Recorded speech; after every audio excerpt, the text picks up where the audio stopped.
Welcome to our channel, where we delve into the aspirations emerging from Oromia's fields, shedding light on the Oromo Liberation Struggle political manifesto. The call for peaceful resolution to the conflicts in Oromia intensified since 2019 between Olef Ola and the Ethiopian government, marking a pivotal shift initiated in January 2023, emphasizing unity, freedom, and enduring peace. Remember that while the channel does not condone armed conflict, it strives to present diverse perspectives for justice, truth, peace, and the dignity of the Oromo people of Oromia and all humanity across the world. For those unfamiliar with OLF, it was founded in the 1970s as Oromo Liberation Front, OLF, and now operates as the Olef Ola, advocating for Oromo self-determination, human rights, and equality. Historically, it has combated marginalization and discrimination through political and armed resistance against Ethiopian regimes, including Abiy's leadership, aiming for a future of freedom and self-governance. Following the breakdown of the Asmara Agreement, which left the OLF at a critical juncture, the OLA found itself compelled to sever ties with the OLF due to its inability to provide effective leadership. This led to the emergence of the OLF-OLA, succeeding the OLF and its role as it combines both political and self-defense wings' leadership in advancing Oromo goals and aspirations. This concise political manifesto embodies the comprehensive approach embraced by the OLF-OLA. It underscores a steadfast dedication to defending Oromo rights through both political advocacy and self-defense measures, all with the overarching aim of achieving enduring peace and self-determination.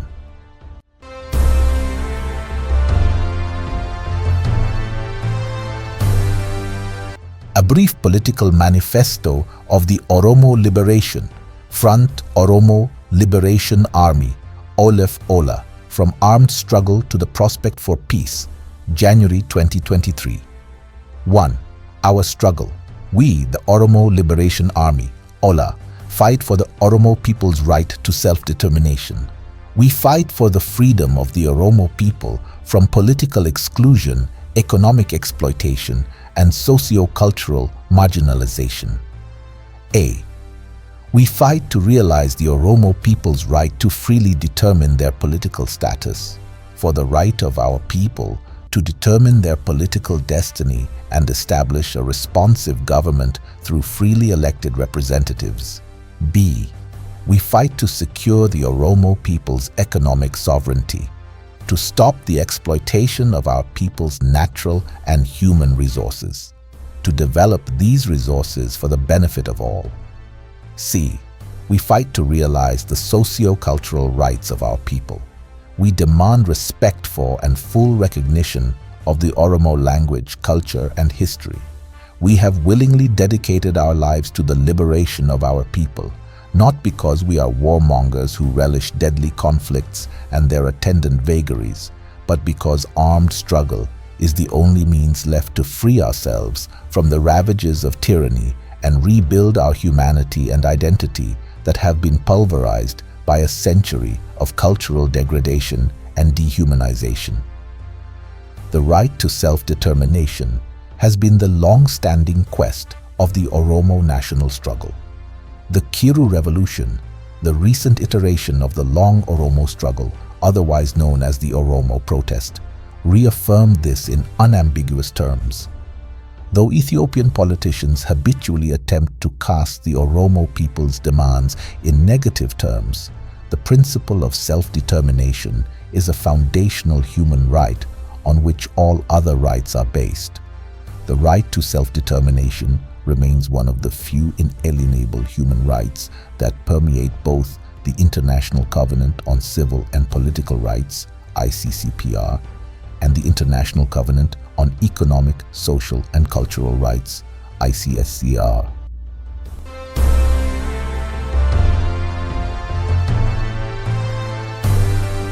The right to self-determination is not just a right to be respected, protected, and fulfilled, but also a core organizing principle of peace and security. Our quest for this right is not directed against anyone or designed for iconoclastic goals. It is the embodiment of the just cause of the Oromo people to achieve equality, justice, dignity, and freedom. It is because of the clarity and justness of our cause that all Ethiopians rallied in support of the Oromo Kiru Revolution, which toppled the Ethiopian People's Revolutionary Democratic Front's EPRDF dictatorship, paved the way for the repeal of some of the draconian laws and repressive practices of the authoritarian order, and a fleeting moment of nascent liberalization of the political and economic system. Our quest for Oromo rights is, in a multitude of ways, compatible with the quest of other peoples in the region for their rights. The Oromo Kiru, who led the social protest movement, and the Ole fighters are two faces of the same phenomenon. As such, preserving the victories gained on the back of the Oromo Kiru revolution was Ole's political priority. However, the hope of democratization quickly evaporated once a backward-looking clique snatched political power, put forth a nostalgic vision of a unitary state with a centralized power structure, and vowed to wage genocidal wars against all nations to ensure the restoration of the old order. In the face of the incumbent regime's aggression and violence to push its agenda forward, armed struggle became the only means of fighting for our national survival. Our fight is legitimate because the right to resist tyranny is an inalienable human right.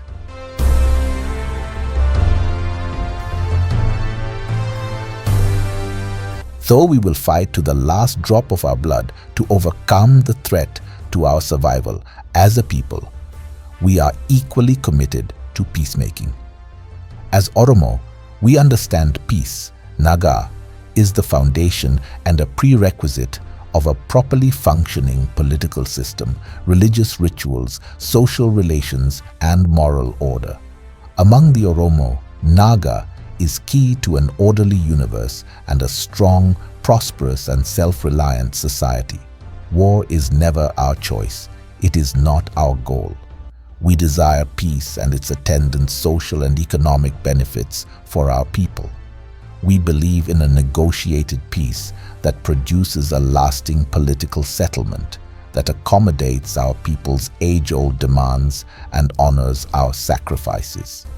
The proof of our commitment to peace is that we have repeatedly expressed our readiness to do the unconscionable thing of sitting down with an Ethiopian government that has desecrated the bittersweet victories of the Oromo national movement and is busy restoring the worst aspects of Ethiopia's autocratic legacies. We have been prepared to set aside our reservations that Ethiopian officials could be rational actors who have the capacity to understand that war is destructive. We pursue peace for the sake of our cause, in honor of our martyrs, and out of respect for the aspirations of our people.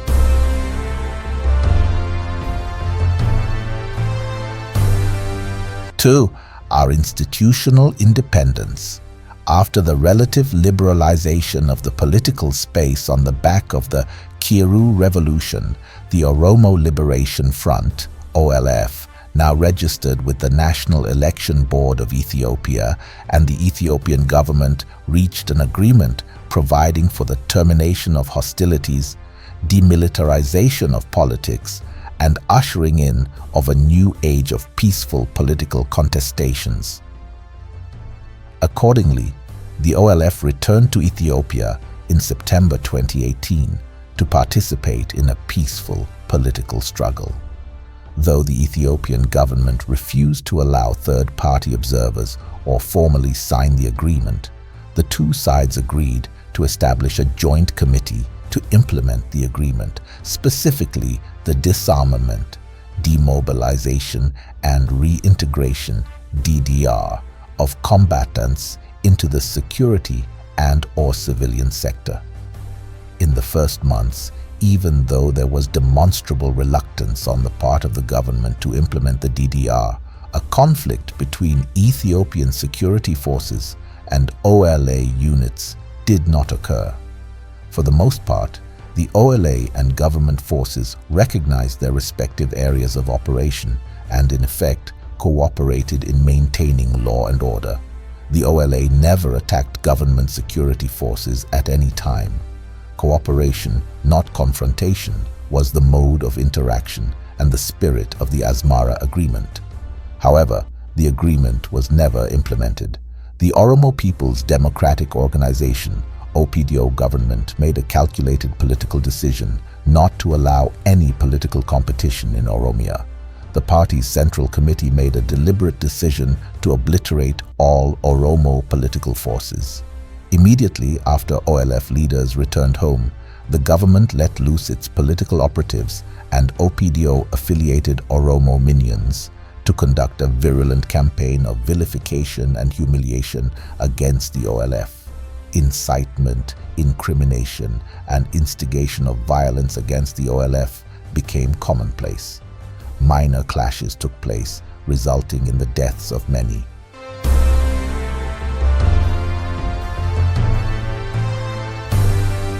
The government blames the OLF for the non-implementation of the Asmara Agreement. However, the facts show that the government is wholly responsible for sabotaging the implementation process because destroying the OLF was its goal from the outset. All along, the OLF's position was that the Asmara Agreement must be implemented fully. The government found its casus belli in the issue of disarmament, orchestrated a campaign of scapegoating, and finally declared war on the OLA, boasting that its military would destroy the fighters in weeks. The OLA reacted only in self-defense and eventually in defense of the national aspirations of our people. The sudden decision of the OLF top brass to make an informal Asmara peace deal with the Ethiopian government that is not observed by a neutral third party to end decades-long armed hostilities had led to controversies in the party. There were no robust internal discussions, particularly with the Oromo army, and the decision-making processes that led to the party's return to Ethiopia remain controversial to this day. Some members of the party's Central Committee, Gumi Sabah, questioned the legality of those internal decisions that led to the party's homecoming. By accepting the Asmara peace deal without a signed document and in the absence of a third-party observer, the OLF leadership also fell into the traps of the legendary Ethiopian politics of evasion, prevarication, and downright treachery.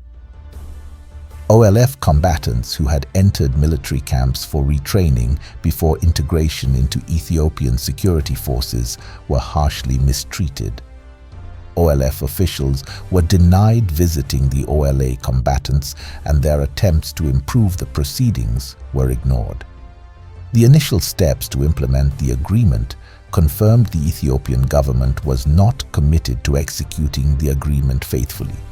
Under pressure from Oromo elders, notable figures, and intellectuals, the OLF leadership publicly disavowed and severed relations with the OLA.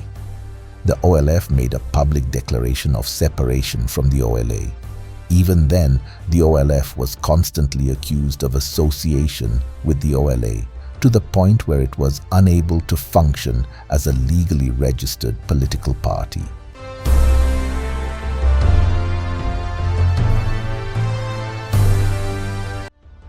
Hence, the following considerations necessitated a redefinition of the relationship between the OLF and OLA. A. As a legally registered political party, it became clear that OLF is not in a position to command an armed group or lead an armed struggle against the Ethiopian government. B. Some OLF executive committee members joined the ruling regime's administrative structure at the federal and regional levels. In addition, Prosperity Party operatives and double agents infiltrated the OLF structure. Consequently, the OLF leadership lost its autonomy and political capital in order to continue to give political directions to the OLA. C. Nearly all high-level OLF leaders were incarcerated, and a few that remained out of prison were placed under continued surveillance and subject to manipulation by the ruling regime. Effectively immobilized, the OLF did not have the requisite political presence to give operational guidance to the OLA. In practice, the OLF became legally, politically, and operationally impotent. To resolve the impasse, the OLA convened a General Assembly, Kora Sabah, in Oromia in the summer of 2021.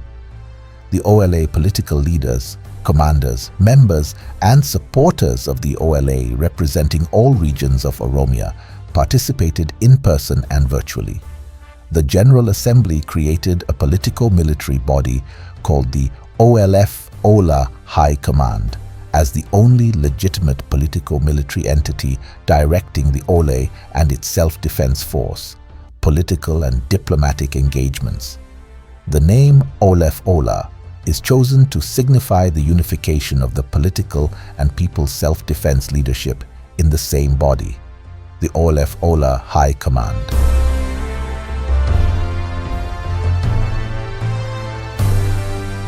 Three, our army. The OLF-OLA is committed to protecting our people against the ravages of the actions of Ethiopian security forces. Our fighters are trained to observe the rules of engagement and adhere to strict discipline. We have a zero-tolerance policy for any activity that is not authorized by our established chain of command. If rogue elements are found engaged in unauthorized actions, they are dealt with expeditiously, and appropriate disciplinary measures are taken with dispatch. Our fighters understand that the Amhara and other non-Oromo residents of Oromia who live among the Oromo people are citizens of Oromia. Their rights are sacrosanct and inviolate and cannot be infringed under any circumstances. Our fighters are trained to observe our doctrine that one should not be the target of any form of attack solely on account of one's identity. The OLA and its fighters who fight for Oromo rights would never adopt a retributive approach that emasculates others of their inalienable rights. We are aware that the Ethiopian regime accuses OLA combatants of perpetrating violence against civilians. Its officials accuse our fighters of indiscriminately killing civilians and terrorizing citizens. This has been proven to be a trivial political ploy that aims to transfer to OLA fighters the crimes that the regime's agents themselves commit with impunity. The actual perpetrators are mercenaries masquerading as OLA that the Ethiopian regime created to commit heinous crimes that would subsequently be blamed on the OLA. The crimes the counterfeit OLA commits would then be used as a pretext for law enforcement operations against the OLA and its support system among the Oromo people. Indeed, the counterfeit OLA bands of marauders have committed heinous atrocities against the Oromo people and non-Oromo residents of Oromia. More than manufacturing reasons for scorched earth military interventions, the objective of the unconscionable atrocities they commit is to create a gulf between the OLA and the Oromo people, delegitimize the OLA in the eyes of the international community, including by creating links between the counterfeit OLA and some terror groups in the region, and see discord among the Oromo people by associating the Oromo national struggle led by the OLA with specific parts of Oromia. We strongly encourage the international community through the United Nations and/or other mechanisms to find out the truth and live up to its pledge of never again. On our part, we continue to call for credible, internationally mandated independent investigations into the atrocities or reports of atrocities committed in Oromia.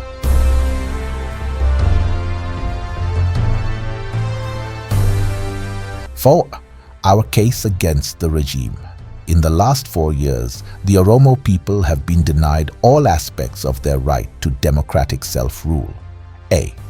They stand denied their right to freely elect their government to office. Every moderately informed and assertive Oromo is physically and systematically eliminated from the political space insofar as they stand in opposition to the ruling regime. B. The human and material resources of the Oromo people are being exploited and squandered on an industrial scale.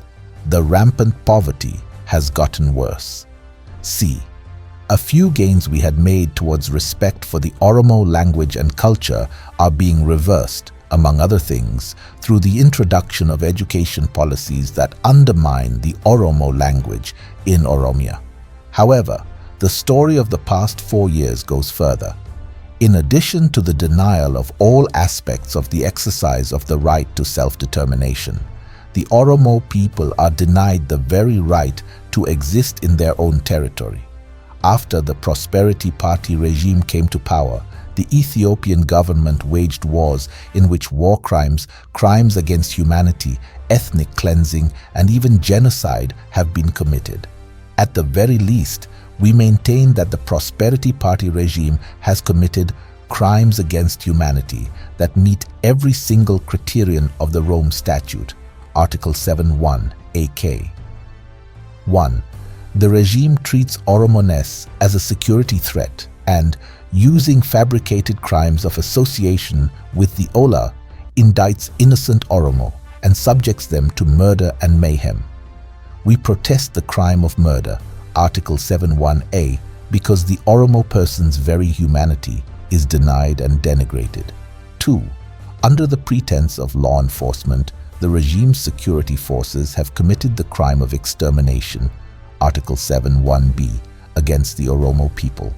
Under a military rule known as command posts for 3 years, Western, Central, and Southern Oromia have suffered extrajudicial killings, rape, maiming, and other inhuman acts perpetrated by attacks on unarmed civilians, including bombing by Ethiopian Air Force drones and other airborne assets. 3. Since coming to power, the Abiy regime has planted seeds of suspicion and division among Oromos and incited the Oromo against other ethnic groups using government and party media assets and resources. The ensuing intercommunal conflicts have occasioned deportation and forcible population transfers, Article 7.1d, giving Ethiopia the unenviable moniker of being the country with the largest number of internally displaced persons in the world. 4.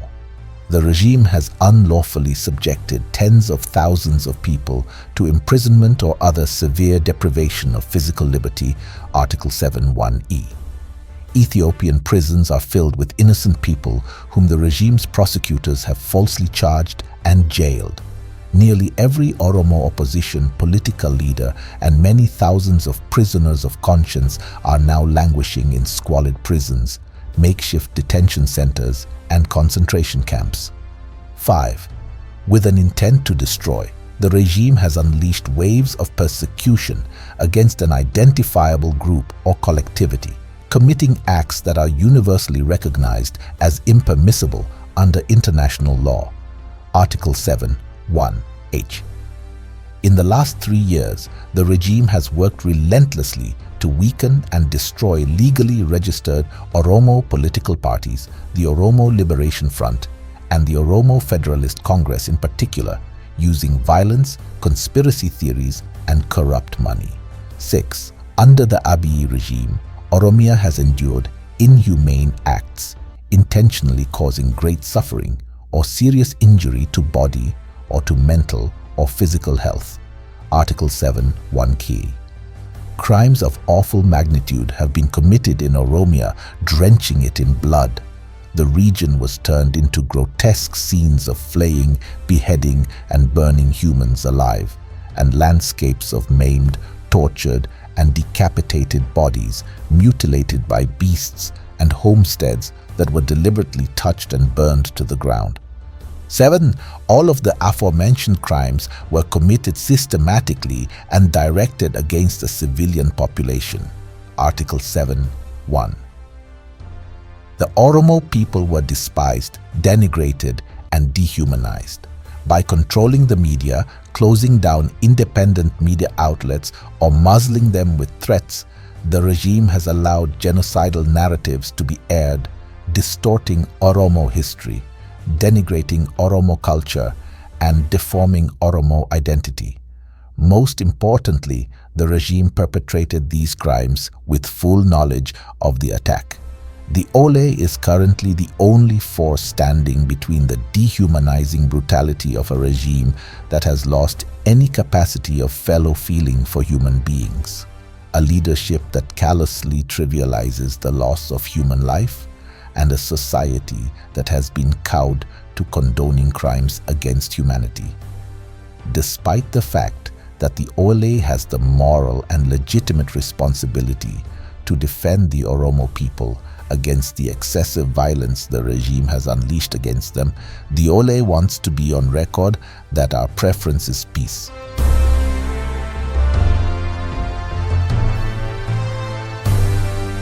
Five, towards the prospect of peace. The Ole maintains that a lasting and sustainable solution to Ethiopia's multifaceted and complex political problems can result only from a comprehensive political settlement that emanates from an all-inclusive political process involving all stakeholders and representative political forces. The Ethiopian government no longer possesses the legitimacy and confidence of all stakeholders to convene and preside over such a process. The regime-sponsored national dialogue is demonstrably dead on arrival. International sponsorship of a genuine political process is necessary for a number of reasons. Chiefly, A.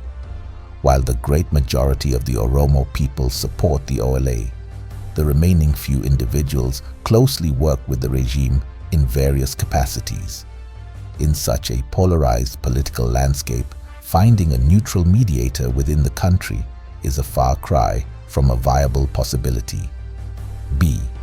Meaningful mediation requires skills, logistics, and related facilities. OLA commanders and negotiators should be moved in and out of conflict zones. The necessary security guarantees and logistics can only be sourced internationally. C. To be effective, the process of mediation should be formalized and observed by neutral third states. Anything less will be a repeat of the failed Asmara Agreement between the OLF and the Ethiopian government. D. Only international actors can be guarantors for the enforcement of mediation agreements. This is a singularly crucial piece of the puzzle. Even internationally, only a few actors can guarantee implementation. Therefore, a process that aims to address the root causes of the ongoing Ethiopian civil war must be internationally sponsored to produce the desired outcome of reaching a political settlement and peaceful resolution of political problems. The OLA is prepared to work with all stakeholders and with the international community to make this a reality. On its part, in order to pave the way for a negotiated settlement, the Ethiopian government must take the following measures.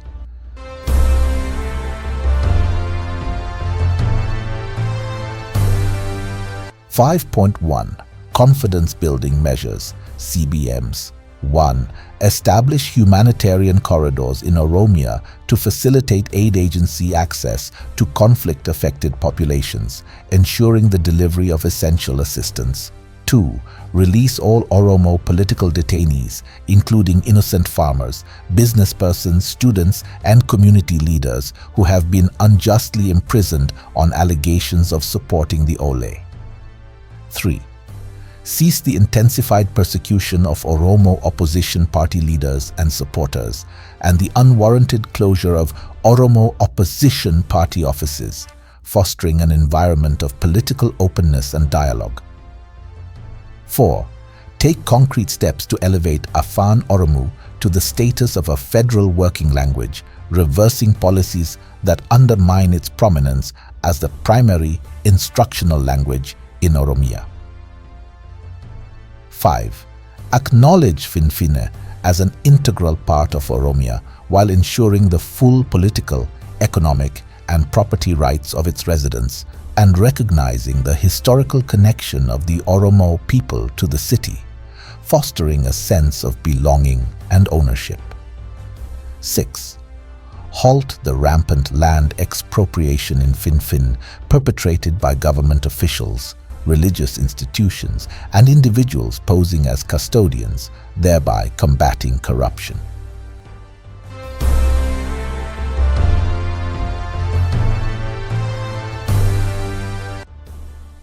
5.2 Security Building Measures, SBMs. 1. Cease the widespread extrajudicial killings of Oromo individuals falsely labeled as terrorists or associated with the fictitious Shane organization, ending practices of guilt by association and collective punishment. 2. Uphold the dignity and rights of Oromo individuals, guaranteeing their inviolable right to life, liberty, and property, and ensuring due process in all legal proceedings, including the release of thousands of Oromo political prisoners. 3. Withdraw military operations in Oromia, recamp all security forces at their barracks, and explore avenues for collaboration with the OLA to maintain peace and security, fostering trust and cooperation. 4. Abolish the unlawful governance by command posts in Oromia, recognizing the failure to establish legitimacy or control, and transitioning to inclusive governance structures that represent the interests of all communities. 5. Stop the horizontalization of conflicts among the Oromos, between the Oromos and Amharas and others.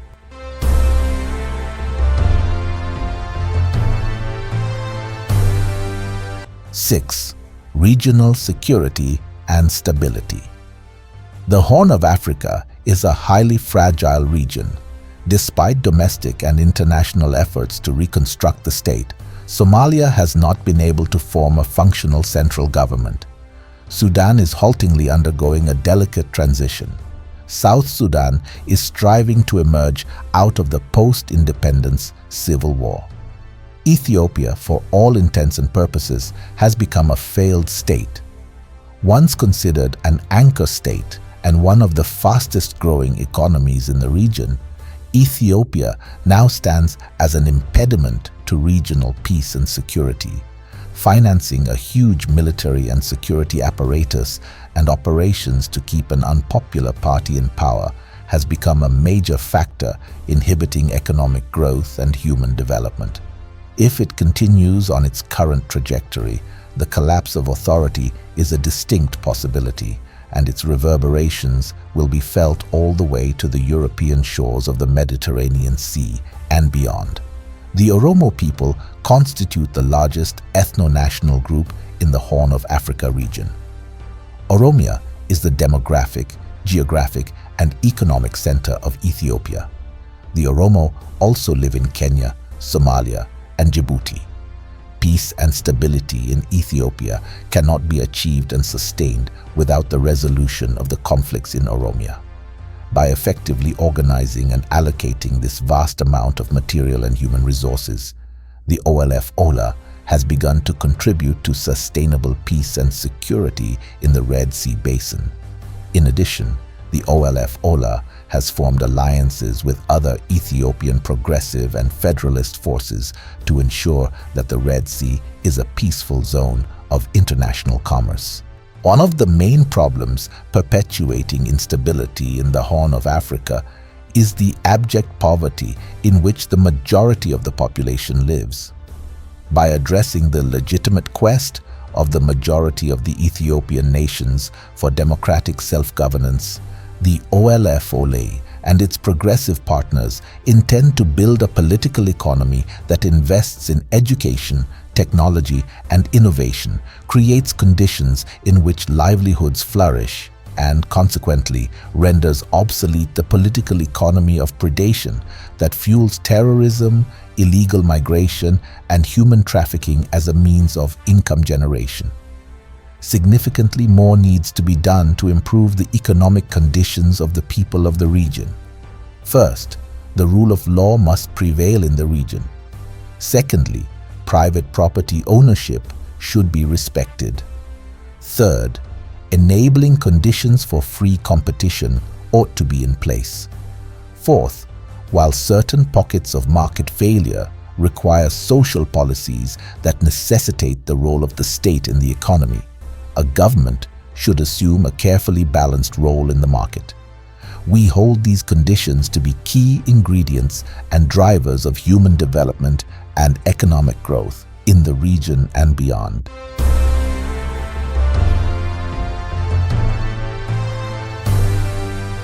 Seven, the end must be peace and justice. The first requirement of successful peacemaking is that the parties in conflict express their political will to persevere through the vicissitudes of peacemaking and peace-building. Political will often means being secure in one's own capabilities. The incumbent party must preserve or enhance, rather than endanger, public security. Thus far, its activities have been the emblem of the reckless use of military resources to advance a narrow political agenda. It has the chance to change course by taking CBMs that strive to eliminate the elements of secrecy in military activity and enhance confidence in a just peace process. At the same time, the regime has the opportunity to reduce human suffering by refraining from taking measures that do not undermine public security. For instance, the indiscriminate use of drones to hit civilian targets has no military objective to advance. Instead, the regime can take SBM's measures that can prove beneficial in the short run and have a greater chance of creating opportunities for peacemaking and developing into further cooperative activity. The OLA is ready to respond to constructive gestures. It is also ready to defend the Oromo cause if the regime chooses to stay the course. OLF Ola High Command, January 2023, Oromia.